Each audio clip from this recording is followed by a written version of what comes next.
ગણિત ધોરણ 8 પ્રકરણ 6 વર્ગ અને વર્ગમૂળ ભાગ પહેલો. અહીંયા આપણે આ ભાગ 1 ની અંદર જે વર્ગ અને વર્ગમૂળની સમજ આપણે મેળવવાની છે. તમને બધાને ઘડિયા તો લગભગ આવડે જ છે. તમને બધાને ખબર છે કે ભાઈ 1 એકા કેટલા થાય, એટલે કે 1 ગુણ્યા 1 એટલે 1 એકા આપણે લખીએ છીએ 1. પછી આપણે 2 નો ઘડિયો લઈએ તો 2 દુ તમને આવડે, 2 દુ એટલે 2 ગુણ્યા 2 કેટલા થાય તો કે 4. 3 તેરી પણ આવડતી હોય, 3 ગુણ્યા 3 એટલે 3 તેરી કેટલા થાય 9. ચોકે ચોકે કેટલા થાય એટલે કે 4 ગુણ્યા 4 કેટલા થાય 16. 25 25 એટલે કે 5 ગુણ્યા 5 કેટલા થાય 25. આ બધાને ઘડિયા આવડે છે. આવું આપણે ઘડિયાની અંદર શીખી ગયા. 1 એકા 1 2 દુ 4 3 તેરી 9 ચોકે ચોકે 16 25 25 26 36 37 37 49 58 64 99 81 10 દાણ 100. પછી આગળ 11 11 12 12 13 13 14 14 15 15 16 16. એવી રીતે જ્યારે 1 નો 1 સાથે 2 વખત ગુણાકાર એટલે 1 નો વર્ગ મળે, 2 નો 2 સાથે ગુણાકાર 2 વખત એટલે એનો 2 નો વર્ગ મળે, 3 નો 3 સાથે 2 વખત ગુણાકાર એટલે 9 મળે, 4 નો 2 વખત 4 સાથે ગુણાકાર એટલે 16 મળે. તો આપણે આને આમ લખવું હોય 1 ગુણ્યા 1 એને આપણે ઘાતાંક સ્વરૂપે આમ લખીએ 1 નો વર્ગ. 1 નો 1 સાથે 2 વખત ગુણાકાર, 2 ગુણ્યા 2 ને આપણે ઘાતાંક સ્વરૂપે લખવું હોય તો આમ લખાય 2 નો વર્ગ એટલે કે 2 ની ઉપર 2 ઘાત. 3 ગુણ્યા 3 ને આપણે ઘાત સ્વરૂપે લખવું હોય તો આમ લખાય 3 ગુણ્યા 3 કેટલી વખત તો કે 2 વખત. આને કે વંચાય 3 નો વર્ગ. વર્ગ એટલે 2 ઘાત. અને આ જે આધાર કહેવાય, આ ઉપર રહ્યો એને ઘાત કહેવાય. 4 ગુણ્યા 4 પુનરાવર્તિત ગુણાકાર છે અને ઘાત સ્વરૂપે લખવું હોય તો આમ લખાય 4 નો 4 સાથે 2 વખત ગુણાકાર એટલે 4 નો વર્ગ. આને આમ લખાય 5 નો 5 સાથે 2 વખત ગુણાકાર એટલે 5 ગુણ્યા 5 એને ઘાત સ્વરૂપે લખાય 5 નો વર્ગ. વર્ગ એટલે 2 ઘાત. એવી રીતે 6 નો વર્ગ લખું છું. 6 નો વર્ગ એટલે 6 નો 6 સાથે 2 વખત ગુણાકાર કેટલો થાય 36. 7 નો વર્ગ એટલે 7 સત્યુ સત્યુ 49. 8 નો વર્ગ એટલે 8 8 64. 9 નો વર્ગ એટલે 90 90 81. 10 નો વર્ગ એટલે 10 દાણ 100. આપણે 1 થી 10 ના વર્ગો શીખ્યા. એવી રીતે 11 થી 20 ના વર્ગ હોય તો આપણે લખવું પડે 11 ગુણ્યા 11 એટલે કે 11 નો વર્ગ 121. 12 નો વર્ગ એટલે 12 ગુણ્યા 12 12 12 144. 13 નો વર્ગ લખવો હોય તો 13 નો વર્ગ એટલે 2 ઘાત. 13 નો વર્ગ એટલે 13 ગુણ્યા 13 169. ખબર ન પડે તો ગુણાકાર કરી શકાય 13 ગુણ્યા 13. 2 રીતે મળે. એક સીધી રીત, આમ આ 14 નો વર્ગ દાખલા તરીકે માની લો કે તમને નથી આવડતો તો તમે 14 નો વર્ગ એટલે 14 ગુણ્યા 14 આપણે અહીં સાઈડમાં કરીએ 14 ગુણ્યા 14. આવી રીતે પણ મેળવી શકો 14 ગુણ્યા 14. એકમાં દશકની શૂન્ય, 1 ચોક 4, 1 એકા 1, ચોકે ચોકે 16 નો છગડો વધી આવ્યો 1 4 એકા 4 ને 1 5, 6 9 1 196. બરાબર. 14 નો વર્ગ 196. 15 નો વર્ગ માની લો કે નથી આવડતો તો 15 ગુણ્યા 15 કરીને પણ મેળવી શકો, મૌખિક પણ મેળવી શકો. આવું મૌખિક શીખડાવું છું. કેવી રીતે? પેલા એકમના અંકનો વર્ગ કરવાનો એટલે 55 25 એટલે 5 નો વર્ગ 25 નો પાંચડો વધી એવી 2 એ સાઈડમાં રાખવાની. હવે આ 2 નો ગુણાકાર 1 ગુણ્યા 5 5 એનો બમણા 10 10 માં ઓલી વધી નાખવાની 2 એટલે 12 થયા તો 12 નો બગડો લખવાનો વધી એવી 1.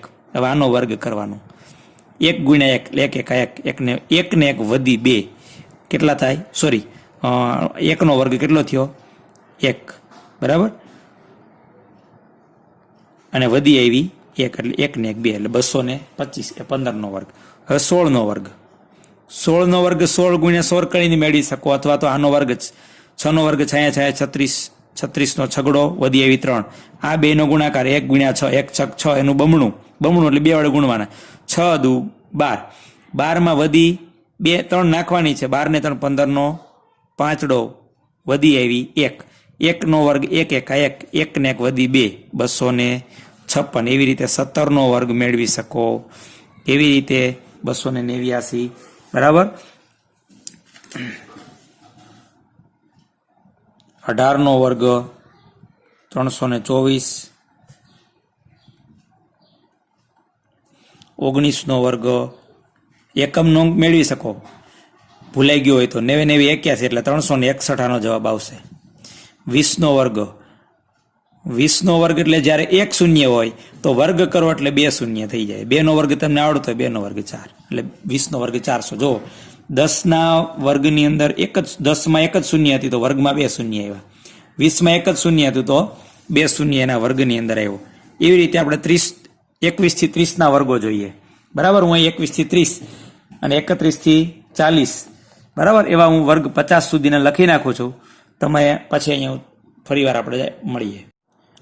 અહીંયા મેં 21નો વર્ગ લખી નાખ્યો, 22નો, 23નો, 24નો, 25નો, પછી 26, 27, 28, 29 લખ્યા, સીધો 30, પછી 35, પછી 40નો વર્ગ લખવો હોય મારે તો શૂન્ય વાળો હોય એટલે 1 શૂન્ય હોય તો 2 શૂન્ય. 4નો વર્ગ કેટલો થાય? 16, તો કે 1600. પછી એવી રીતે 45નો વર્ગ એકમનો અંક જ્યારે 5 હોય ત્યારે તમે જોઈ શકો. જો એકમનો અંક 5 હતો તો 25 આવ્યા, એકમનો અંક 5 હતો 25 આવ્યા, એકમનો અંક 5 હતો 25 આવ્યા. તો આનો પણ 25 આવશે. એકમનો અંક જ્યારે 5 હોય ત્યારે વર્ગ કરો એટલે હંમેશા 25 આવે. પછી તમે જો 25નો વર્ગ 600 પછી કેવી રીતે આવ્યો? 2 પછી કોણ આવે? 3. તો 2 અને 3નો ગુણાકાર 2 તેરી 6. 15 જુઓ, 15માં એકમના અંક 5 એટલે 25 લખી દીધા. પછી 1 પછી કોણ આવે? તો કે 2. 2 એકા 2 એટલે 2 આવ્યા. બરાબર, 2 આવ્યા. એવી રીતે 45નો કરવો હોય તો 4. એકમનો અંક 5 છે એટલે 25 લખી દીધા. હોય 4નો પછી કોણ આવે? 5 એટલે કે 4 પંજા 20. તો જવાબ આવશે 2025. એવી રીતે 50નો વર્ગ 50નો વર્ગ 5નો વર્ગ આવડતો એટલે 50નો વર્ગ આવડે. 5નો વર્ગ કેટલો થાય? તો કે 25. પાછળ 1 મીંડું છે, કેટલા કરી દેવાના? ડબલ. જો અહીં તમે જો 2નો વર્ગ 4 ને પાછળ 1 મીંડું તો 2 મીંડા. 1નો વર્ગ 1 ને પાછળ 1 મીંડું હતું તો 2 મીંડા. અહીંયા આપણે આટલા વર્ગો લખ્યા. આને આધારે કેટલાક તારણો કાઢવાના છે. એ તારણો આપણે હંમેશા યાદ રાખવાના છે. તો આપણે જોઈએ એકમનો અંક આપણે જોઈએ તો વર્ગ જો 1 આવ્યો, 4 આવ્યો, 9 આવ્યો, 6. એકમનો અંક જ જોઉં છું. 4 હતા તો 6 આવ્યો. એકમનો અંક 5 હતો તો 5 આવ્યો. એકમનો અંક 6 હતો તો 6 આવ્યો. એકમનો અંક 7 હતો તો 9 આવ્યા. એકમનો અંક 8 હતો તો વર્ગનો એકમનો અંક 4 આવ્યો. સંખ્યાનો એકમનો અંક 9 હતો તો વર્ગનો એકમનો અંક 1 આવ્યો. સંખ્યાનો એકમનો અંક 0 હતો તો અહીંયા એકમનો અંક 0 આવ્યો વર્ગનો. એવી રીતે અહીંયા સંખ્યાનો એકમનો અંક 1 છે તો વર્ગનો પણ એકમનો અંક 1. સંખ્યાનો એકમનો અંક 2 છે તો વર્ગનો એકમનો અંક 4. તો તમે જો આપણે અહીંયા કોઈ પણ સંખ્યાના વર્ગ મેળવ્યા. બરાબર. તો અહીંયા જુઓ 1, 4, 9, 16, 25, 36, 49 વગેરે વગેરે વર્ગ સંખ્યાઓ છે. કેવી સંખ્યાઓ છે? વર્ગ સંખ્યાઓ છે. વર્ગ સંખ્યાઓને આપણે પૂર્ણ વર્ગ સંખ્યા પણ કહી શકીએ, જેને પૂર્ણ વર્ગ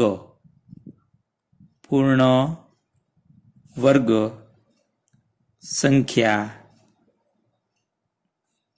કહે છે. એટલે આપણે કહી શકાય કે તમને એમ પૂછે કે 1 થી 100 સુધીની પૂર્ણ વર્ગ સંખ્યા બોલો તો આપણને 1 થી 100 સુધીની પૂર્ણ વર્ગ સંખ્યાઓ આવડી આવે. 1, 4, 9, 16, 25, 36, 49, 64, 81 ને 100. હવે તમને એમ થાય કે યાદ કેમ રાખવી? યાદ નથી રાખવાની. 1 થી 10 ના તો વર્ગ આવડતા જ હોય. તો 1 એકા મનમાં બોલવાનું, એનો જવાબ 1. 2 દુ એનો 2 દુ મનમાં બોલવાનું, 2 દુ કેટલા થાય? 4. એવી રીતે 3 તેરી તો કે 9, ચોકે ચોકે 16, 55 25, 56 36, 37 37 49, 88 64, 99 81, 10 દાણ 100. તો આ 100 સુધીની પૂર્ણ વર્ગ સંખ્યા આપણને આવડી ગઈ. પછી આપણે એમ કીધું કે 200 સુધીની તો આ લેવાના 121, 144, 169, 196. પછી આગળ નહીં આવે. બરાબર. તો આવી રીતે આપણે હવે બીજી વસ્તુ આગળ 1નો વર્ગ 1 છે અને 1નું વર્ગમૂળ 1 છે. હમણાં સમજાઈ જશે આના આધારે. 2 નો વર્ગ 2 નો વર્ગ 4 છે અને 4 નું વર્ગમૂળ 2 છે. એવી રીતે 3 નો વર્ગ 9 છે અને 9 નું વર્ગમૂળ 3 છે. હવે સમજ પડી ગઈ?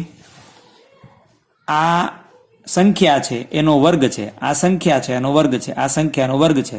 તો આનું વર્ગમૂળ કોણ થાય? તો કે આ સંખ્યા 1 છે એ 1 નો વર્ગ છે, તો 1 નું વર્ગમૂળ પણ 1.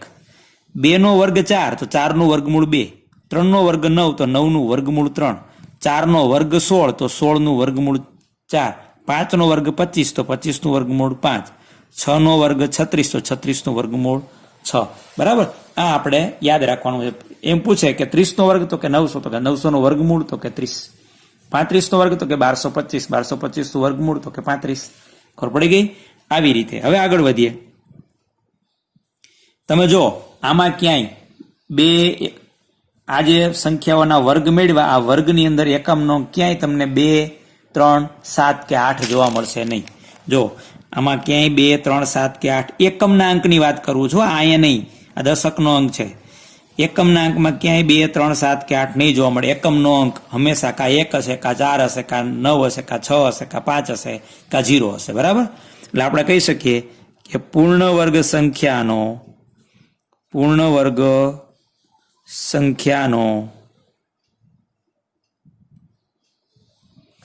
એકમનો અંક કા 0 હોય, કા 1 હોય, 2 ન હોય, 3 ન હોય, 4,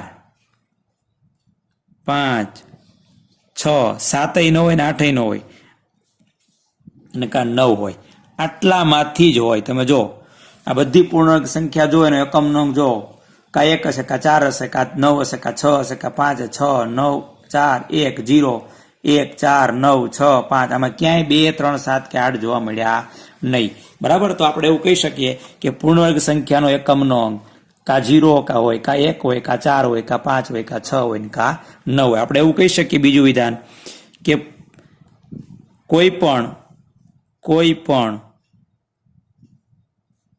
પૂર્ણવર્ગ સંખ્યાનો એકમનો અંક 2, 3, 7 કે 8 હોઈ શકે નહીં. જો કોઈ આપણે એમ કીધું હોય, કોઈ એક સંખ્યા આપી હોય અને આપણે એમ કીધું કે નીચે આપેલ સંખ્યા પૂર્ણ વર્ગ છે કે નહીં, તો આપણે એનો એકમનો અંક જોઈને કહી શકીએ કે પૂર્ણ વર્ગ છે કે નહીં. હા, જો એકમનો અંક 2, 3, 7 કે 8 હોય તો આપણે સ્પષ્ટ કહી શકીએ કે એ સંખ્યા પૂર્ણ વર્ગ નથી. પણ આની સિવાય હોય તો એવું હોઈ શકે. દાખલા તરીકે એમ કહું 225 એ પૂર્ણ વર્ગ છે કે નહીં, તો કે 225 નો એકમનો અંક 5 છે, માટે પૂર્ણ વર્ગ હોઈ શકે. હોય જ એવું કહેતો નથી. એમ આવો તમને એવું પૂછ્યું કોઈ કે 45 એ પૂર્ણ વર્ગ છે કે નહીં, તો એકમનો અંક શું છે? તો કે 5. હા, તો આ પૂર્ણ વર્ગ છે એવું ન કહી શકીએ, હોઈ શકે. ખરેખર આ પૂર્ણ વર્ગ નથી. પછી એવું પૂછ્યું તમને કે ભાઈ આ 64 છે એ પૂર્ણ વર્ગ છે કે નહીં, તો કે એકમનો અંક 4 છે, એટલે એકમનો અંક 4 હોય તો પૂર્ણાંક સંખ્યા હોઈ શકે. હોય જ એવું કહી શકાય નહીં. હા, 64 પૂર્ણ વર્ગ છે, 8 નો વર્ગ છે. 45 એ પૂર્ણ વર્ગ એટલે કે 45 કોઈનો વર્ગ નથી. એકમનો અંક 5 હોવા છતાં એ પૂર્ણ વર્ગ નથી. એટલે આપણે એવું કહી શકીએ કે જો સંખ્યાનો એકમનો અંક 0, 1, 4, 5, 6 કે 9 હોય તો એ સંખ્યા પૂર્ણ વર્ગ હોઈ શકે. હોય જ એવું જરૂરી નથી. પણ બીજી વસ્તુ સ્પષ્ટ છે કે જો સંખ્યાનો એકમનો અંક 2, 3, 7 કે 8 હોય તે પૂર્ણ વર્ગ હોય જ નહીં. તમને એવી સંખ્યા આપી હોય, દાખલા તરીકે આવું આપ્યું હોય કે 6382, આ સંખ્યા પૂર્ણ વર્ગ છે કે નહીં, તો આપણે એકમનો અંક જોવાનો કે 2 છે. એટલે આપણે સ્પષ્ટપણે કહી શકીએ કે આ સંખ્યા પૂર્ણ વર્ગ નથી. શા માટે નથી? કારણ કે એકમનો અંક 2 છે. બરાબર? આપણે આના ઉપરથી તાર્યું કે કોઈ પણ પૂર્ણાંક સંખ્યાનો એકમનો અંક ક્યારેય 2, 3, 7 કે 8 હોઈ શકે નહીં. હવે આગળ વધીએ. તમે જો આ એકી છે, તો તો એ પૂર્ણાંક સંખ્યા એકી. આ બગડો છે એ બેકી છે તો એનો વર્ગ પણ બેકી. તગડો છે એ એકી છે તો એનો વર્ગ પણ 9 એ એકી છે. એક ચોગડો છે એ બેકી છે તો એનો વર્ગ 16 એટલે એકમ નોંક 6 એટલે એ બેકી છે. એકમ નોંક અહીંયા 5 છે, સોરી 5 નો વર્ગ 25 તો એ પણ એકી છે. એટલે તમે જોઈ શકો એકી સંખ્યાનો વર્ગ છે એ હંમેશા એકી હોય ને બેકી સંખ્યાનો વર્ગ છે એ બેકી હોય. જો આ સંખ્યા બેકી છે તો એકમ નોંક બેકી, એટલે આ બેકી સંખ્યા છે. એકમ નોંક એકી છે તો આનો એકમ નોંક એકી છે, એટલે માટે 45 એકી સંખ્યા, તેનો વર્ગ પણ એકી સંખ્યા. 40 નો એકમ નોંક 0 એ બેકી સંખ્યા કહેવાય, તેનો વર્ગ પણ બેકી સંખ્યા. 35 એકી સંખ્યાનો વર્ગ પણ એકી સંખ્યા. 30 બેકી સંખ્યા, તેનો વર્ગ પણ બેકી સંખ્યા. બરાબર. આ 23 છે એકી તો એનો વર્ગ 529 પણ એકી સંખ્યા. એટલે આપણે કહી શકીએ કે એકી સંખ્યાનો વર્ગ એકી સંખ્યાનો વર્ગ એકી સંખ્યા અને બેકી સંખ્યાનો વર્ગ બેકી સંખ્યા હોય છે. બરાબર. હવે આપણે આપી દીધું હોય કે આ 525 એ એકી સંખ્યા છે તો વર્ગમૂળ કેવી સંખ્યા છે તો કે એકી સંખ્યા. 256 બેકી સંખ્યા તો વર્ગમૂળ કેવું હોય તો કે બેકી સંખ્યા. બરાબર. તો આપણે એ પણ સ્પષ્ટતા કરી. બરાબર. આટલા તથ્યો આપણે ઉપરથી સાબિત કર્યા. હવે આગળ તમે જો 10 માં કેટલા શૂન્ય છે 1, તેના વર્ગમાં કેટલા છે 2. 20 માં કેટલા શૂન્ય તો કે 1, એના વર્ગમાં કેટલા શૂન્ય તો કે 2. 50 માં કેટલા શૂન્ય તો કે 1, એના વર્ગમાં કેટલા શૂન્ય તો કે 2. હવે તમને એવું કે અહીંયા હું સાઈડમાં લખું છું કે